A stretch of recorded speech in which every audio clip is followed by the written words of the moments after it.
Entrevista do Dia. Entrevista do Dia. Um espaço de conversa leve, informativa e cheia de conteúdo. Entrevista do Dia.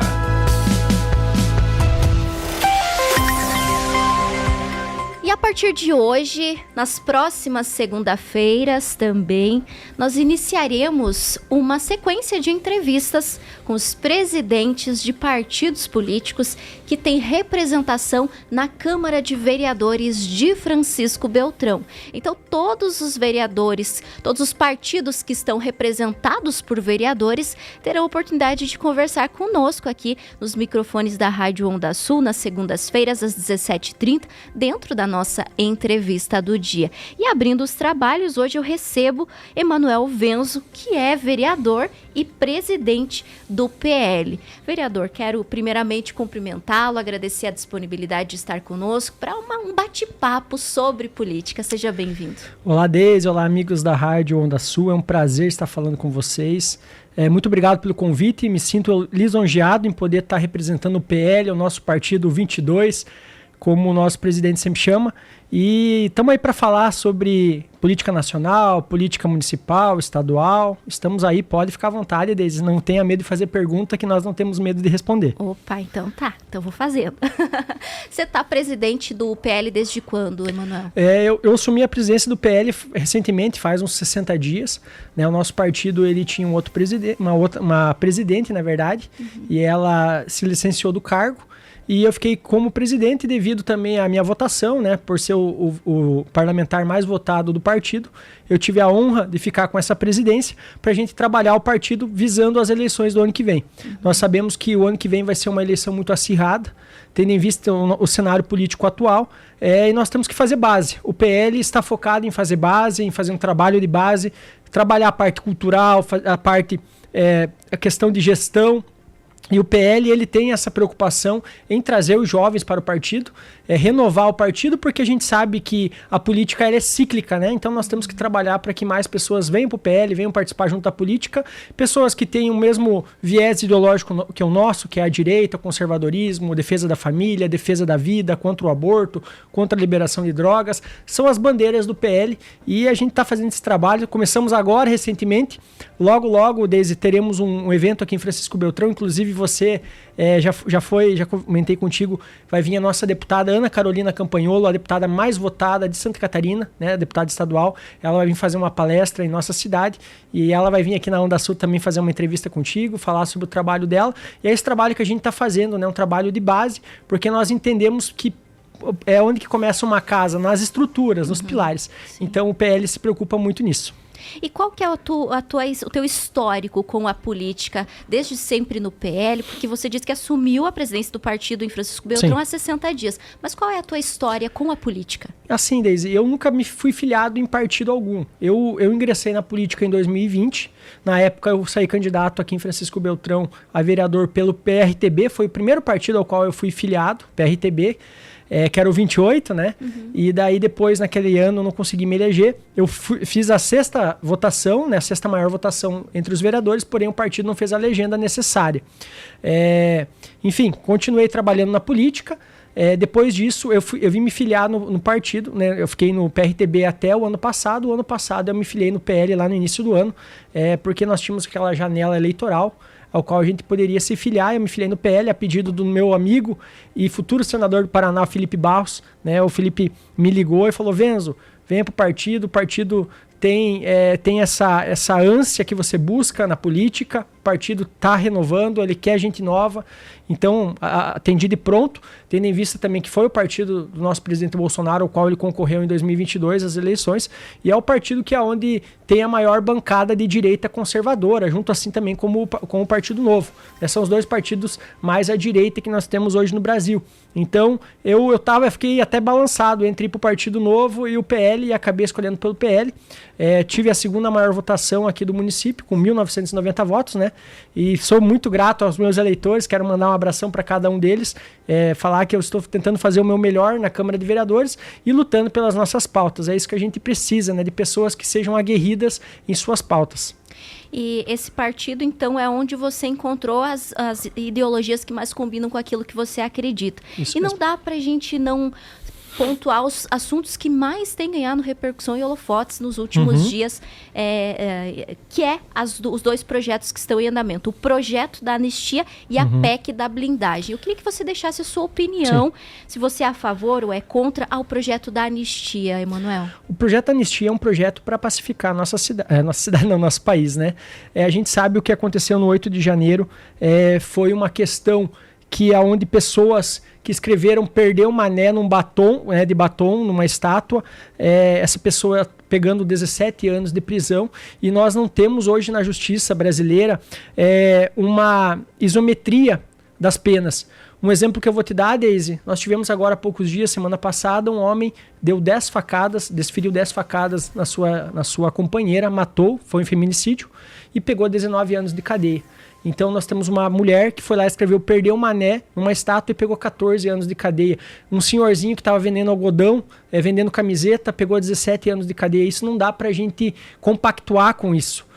Teve pessoas que depredaram o bem público. Isso aí eu sou favorável. Tem que sofrer as penas que devem sofrer, mas não pegar 17 anos de cadeia. Vamos fazer com que essas pessoas paguem pelo aquele dano que ela causou. Mas agora ela ficar 17 anos presa. Pessoas que, como o caso do Clezão, que foi morto, né, que morreu na cadeia, né, com problemas de saúde. Então, várias pessoas que estão lá, porque às vezes estava no lugar errado, na hora errada. Então, nós temos que ter esse entendimento, nós temos que parar a perseguição política hoje no Brasil, e tendo em vista também que o STF hoje faz isso com muita força para a direita, contra a direita. E a gente não vê isso com essa mesma força com as outras pessoas que estão fazendo coisas muito pior, que é o caso hoje, por exemplo, que nós temos do INSS, né, bilhões roubados dos cofres do contribuinte, das pessoas mais simples, daquela pessoa que estava aposentada, e não está acontecendo nada com essas pessoas. Agora a pessoa que foi lá, escreveu, perdeu o mané, ou estava, por um acaso, naquele local, né, na hora errada, no momento errado, né, enfim, elas não podem ter essa pena tão ampla, e coisas que realmente acontecem hoje no Brasil, por exemplo, o tráfico de drogas, que é um crime que deveria ser hediondo, porque a droga ela estraga com a vida de qualquer pessoa. Imagine um pai e uma mãe que tem um filho perdido na droga, é muito difícil, né? E a gente não vê esse combate contra o crime organizado, contra as facções criminosas, como o PCC, Comando Vermelho, entre outras, mas daí você pega aquelas pessoas que estavam lá, manifestando, ou até mesmo aconteceu de fazerem aquele ato errado, as penas foram muito rígidas, foram muito fortes contra isso. Então isso aí a gente está bem preocupado com essa questão, e tendo em vista que nós queremos uma anistia ampla e não vai ter anistia meia boca, né? O Hugo Mota, ele nomeou o Paulinho da Força, sim, um petista. O cara é petista, já confesso, há muito tempo, sempre esteve junto com o PT. Então ele já veio junto com Aécio Neves e com o Temer, duas pessoas que são totalmente aversas na política, ninguém mais quer ver, ninguém mais quer saber deles.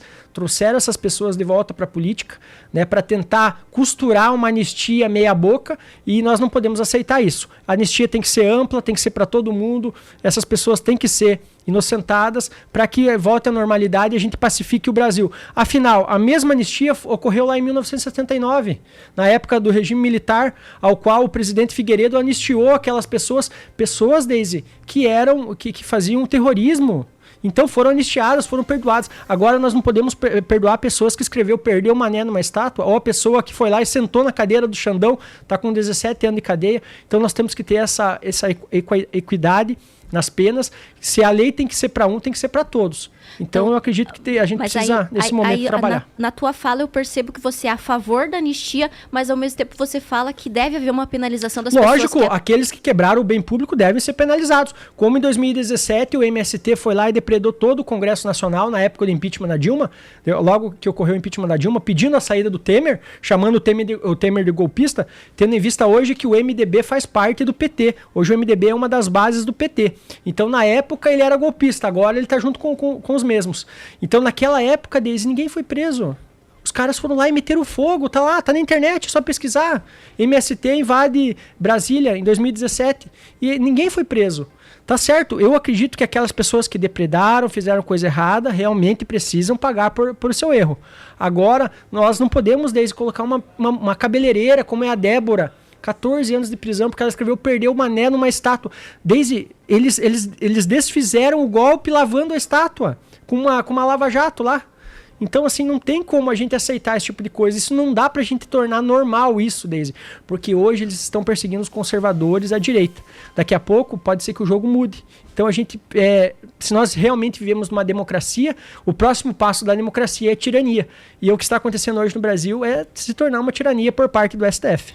Você falou ali anteriormente que deve haver uma lei mais rigorosa com relação a crimes hediondos. E aí eu vou para a segunda pergunta. Sim. O que você acha a respeito da PEC da blindagem? Um dos deputados que votou favorável foi o próprio deputado que é do PL. Sim, né? Foi o Felipe e o Jacobo. Exatamente, os dois que você acompanha, né? Sim. Então, qual a sua opinião com relação à PEC da blindagem? Que, em tese, ela proíbe de haver uma condenação, uma acusação para crimes hediondos com relação a esses deputados. Se fossem dias normais, se nós vivêssemos num país onde tudo acontece ao rigor da lei, onde as pessoas vão presas por roubarem, por fazer a coisa errada, eu era totalmente contra. Nesse momento, desde o que eu vejo? Eu vejo uma chantagem por parte do STF com os parlamentares, principalmente de direita. Porque nós temos hoje parlamentares que eles não conseguem falar o que eles pensam. Nós temos o Daniel Silveira, que é um deputado do PL, que está preso porque xingou o Xandão. Ele estava na prerrogativa dele, e tá errado, tá? Mas ele apenas mandou o Xandão para aquele lugar, está lá cumprindo pena na prisão, está lá sofrendo um abuso, está lá sofrendo. Agora ele precisava, há poucos dias atrás, precisava sair para poder, que ele estava machucado, não conseguiu, não foi. A justiça não determinou essa saída dele para poder se tratar a sua saúde. Então, assim, a gente vê hoje, Deise, que a justiça no Brasil ela tem viés ideológico, e a justiça, Deise, para ela funcionar, ela precisa ser imparcial. Nós temos que julgar as pessoas ao rigor da lei, não como nós achamos que tem que ser as coisas. E hoje eu percebo que vários deputados de direita, conservadores, estão sendo perseguidos por apenas expor o que eles pensam, e eles têm prerrogativa para isso. Eles são deputados eleitos. Mesmo assim, por exemplo, os deputados do PT não chamam o Bolsonaro de genocida, de vários adjetivos, e não acontece nada com eles. Imagina um deputado da direita, do PL, ou do Novo, ou de qualquer outro partido que faça isso. Esses deputados são achincalhados, são presos, são perseguidos. E outra questão também, Deise, que a gente usa hoje, é a moeda de troca hoje do STF. Por exemplo, nós temos lá o Davi Alcolumbre com 41 assinaturas para abrir o impeachment do Alexandre de Moraes. Por que ele não faz isso? Porque ele está ali com o presidente do Senado na mão e com alguns senadores na mão. Então, se caso botar o impeachment do Alexandre de Moraes, aquele senador tem algum processo dele correndo lá, ele vai lá e desengaveta e coloca o processo para rodar. Por que não faz isso antes, então? Se realmente a pessoa está devendo, então por que utiliza como moeda de troca? Isso é muito perigoso para o nosso país. Agora, é lógico, se fosse dias normais, eu seria totalmente contra essa PEC. Afinal, a gente não quer que aconteça isso. Porém, as medidas... Mas é uma emenda à Constituição, vai mudar a nossa Constituição. Mas isso já era prerrogativa anteriormente, Deise. Se tu pegar a Constituição de 88, ela já era dessa forma. Eles estão voltando aos moldes que era. Então, eles não estão transformando, eles estão apenas voltando ao que era antes. Lógico que acontece, Deise, de ter alguns deputados que realmente vão utilizar dessas prerrogativas para fazer o mal. Mas hoje os deputados já fazem o mal de uma forma ou de outra. E isso aí o STF utiliza desse cargo que eles têm, que hoje o STF, nós temos um modelo de Montesquieu, onde você tem o executivo, legislativo e judiciário. Eles têm que ser harmônicos e eles têm que ser... Um não pode sobressair o outro. É o que a gente esperava que acontecesse. Mas hoje nós não temos isso. Hoje, por exemplo, um exemplo que eu vou te dar. O Bolsonaro era presidente do Brasil, ele podia nomear o Alexandre Ramagem como procurador da BIM, né, o diretor da BIM. O Alexandre de Moraes se interferiu e não deixou ele nomear aquela pessoa, que era prerrogativa do cargo dele. Assim como o Lula nomeia várias pessoas, é a prerrogativa dele. Então agora isso é muito... A gente só vê a perseguição de um lado deles. Se nós pararmos para analisar e colocar na balança, é sempre a direita que é prejudicada. E a esquerda, ela, dos 11 ministros que nós temos, 8 ela indicou. Então, isso não tem como a gente viver num país democrático ao qual os juízes, que são os nossos guardiões da lei, não fazem com que a lei seja cumprida. Vou trazer a participação de um ouvinte, o Márcio Marques mandou aqui.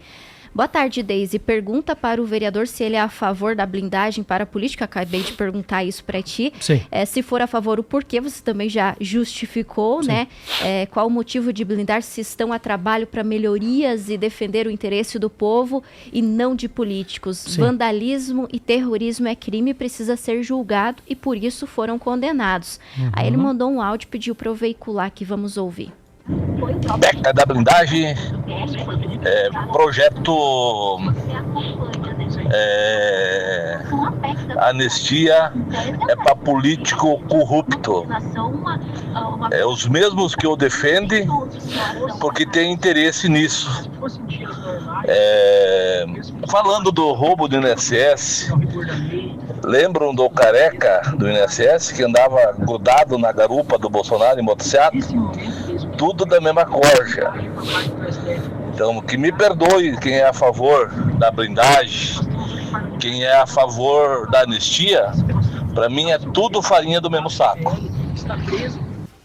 Obrigada, Márcio. A opinião do Márcio, né? Posso responder? Pode, por favor. Márcio, Márcio, você é favorável então que a injustiça seja cometida. Aquela pessoa, Márcio, então nesse caso, Márcio, pelo que eu vi ali, você tem um viés da esquerda, né? Você só pontuou os erros da direita, não apontou os erros da esquerda. E a esquerda, Márcio, quebrou todo o Congresso em 2017. E o que você acha daquilo? Essas pessoas que quebraram o Congresso também deveriam estar respondendo por depredação de patrimônio público. Outra questão, Márcio, não existe golpe sem ter documentos, sem ter fatos, Márcio. Só de narrativa, golpe não se sustenta. E o que está acontecendo hoje com o Bolsonaro é uma perseguição política.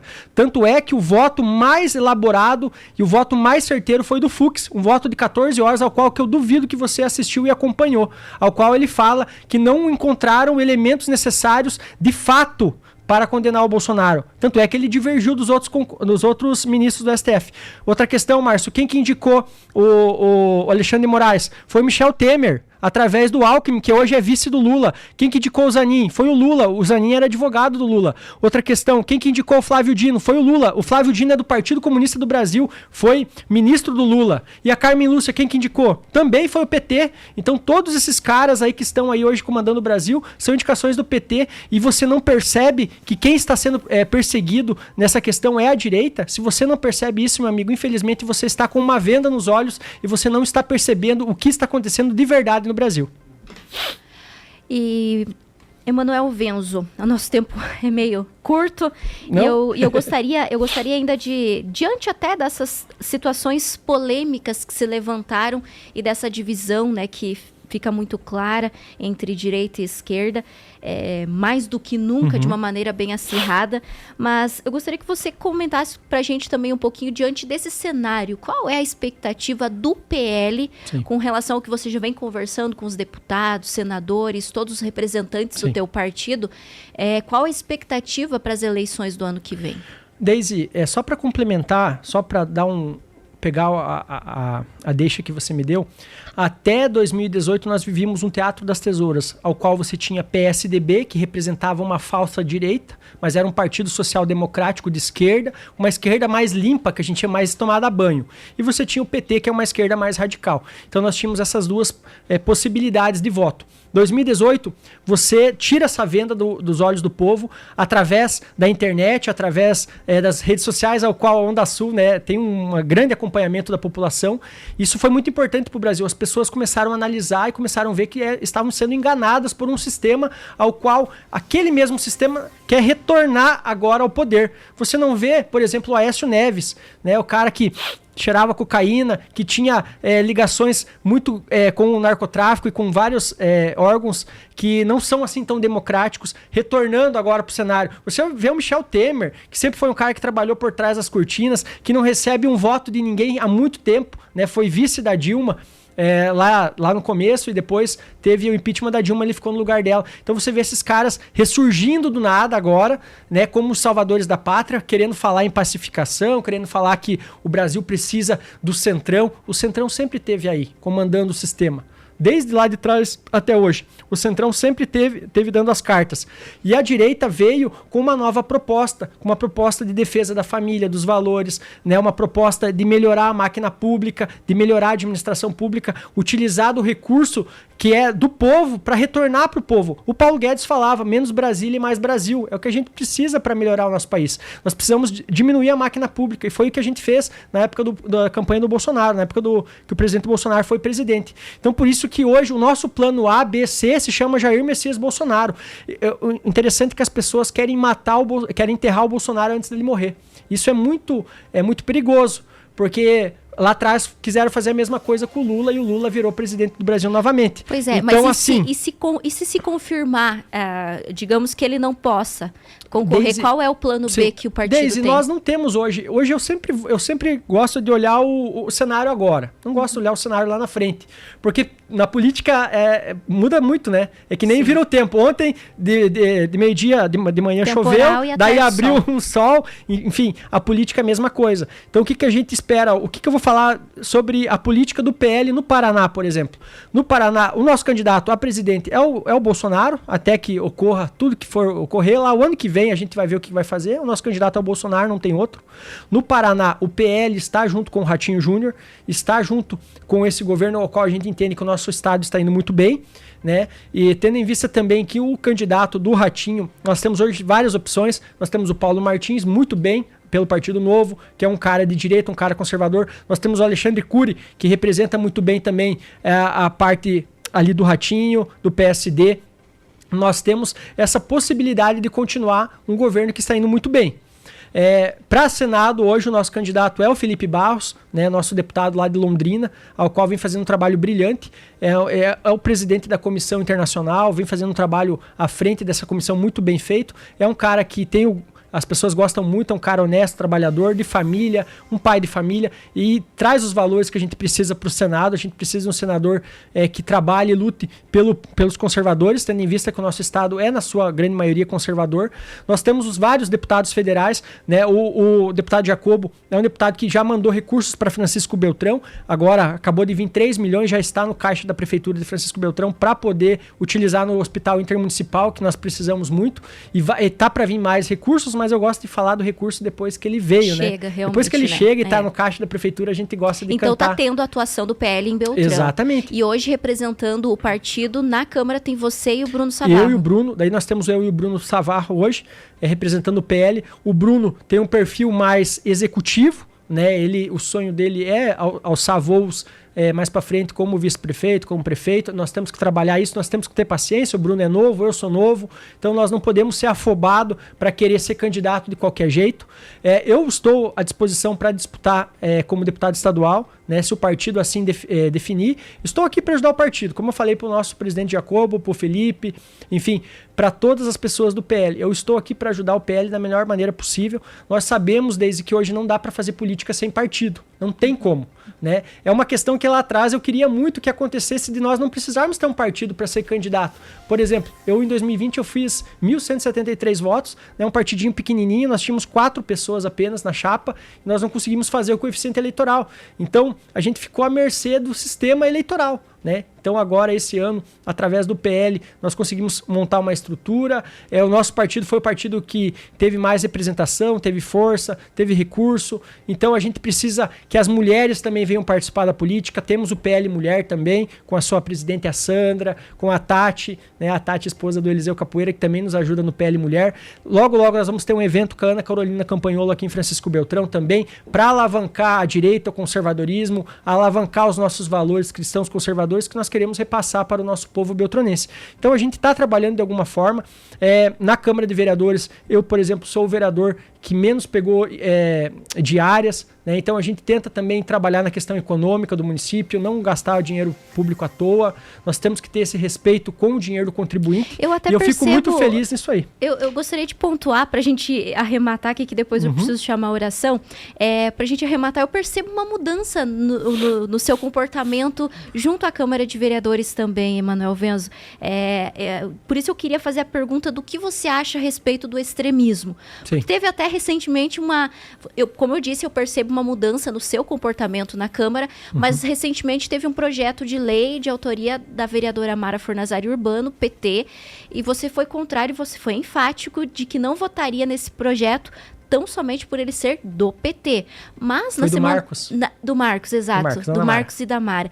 E na semana passada teve um outro projeto. E aí você acabou aprovando esse projeto, dizendo que era favorável a esse projeto, mas foi solicitada a retirada dele para ajustes, né? Então, eu queria que você pontuasse com base nesse cenário que eu coloquei, o que você acha do extremismo? Nós temos que analisar o seguinte, Daisy. Nós tivemos, há uma semana atrás, uma pessoa morta com um tiro na jugular, que foi o Charlie Kirk, lá nos Estados Unidos, que era uma pessoa de direita, conservador, que ia nas universidades debater, explicar, né? Debater, que nem eu e você estamos fazendo aqui, sim, conversando e tentando chegar num denominador comum. Ele fazia muito bem isso lá nos Estados Unidos e ele foi morto por causa disso. Então a gente não quer extremo nem para um lado nem para o outro. A gente sabe que o extremo faz mal.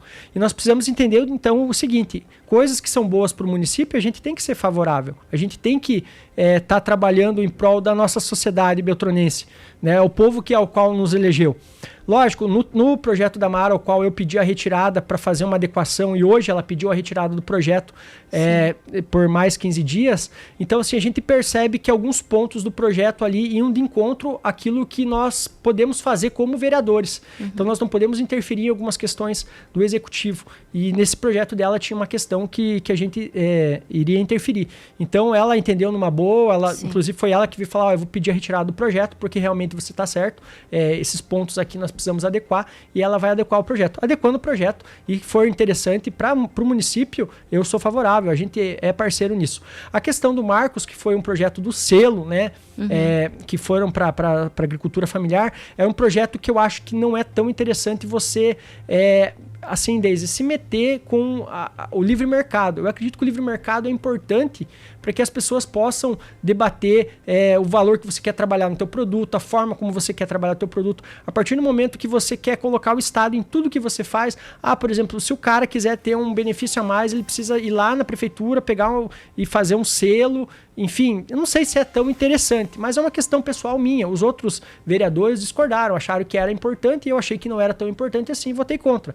Assim como vários projetos, um dos meus projetos que eu apresentei foi pedido para retirar por 180 dias. Então seria isso, Daisy. Nós temos que trabalhar nesse sentido. Quero agradecer a presença aqui na Onda Sul, de coração mesmo. Queria mandar um abraço a todas as pessoas de Francisco Beltrão, meus eleitores, os conservadores, as pessoas que defendem Deus, pátria, família e liberdade. Deus abençoe cada um de vocês. Um beijo no coração de vocês e juntos nós vamos fazer a diferença sempre. Forte abraço. Obrigada, Emanuel Venzo, presidente do PL, também vereador em Francisco Beltrão, abrindo nossa sequência de entrevistas que segue nas próximas segundas-feiras até novembro, viu? Pra gente ouvir todo mundo. E eu convido você a participar todas as segundas-feiras às 5h30, mandando suas perguntas. Tem muita gente participando aqui. Daqui a pouquinho eu trago a participação de vocês. Vou continuar lendo elas ao longo do Edição Extra, mas nosso tempo é curto e a gente precisa encerrar a entrevista do dia. Até mais, Emanuel. Até mais, obrigado.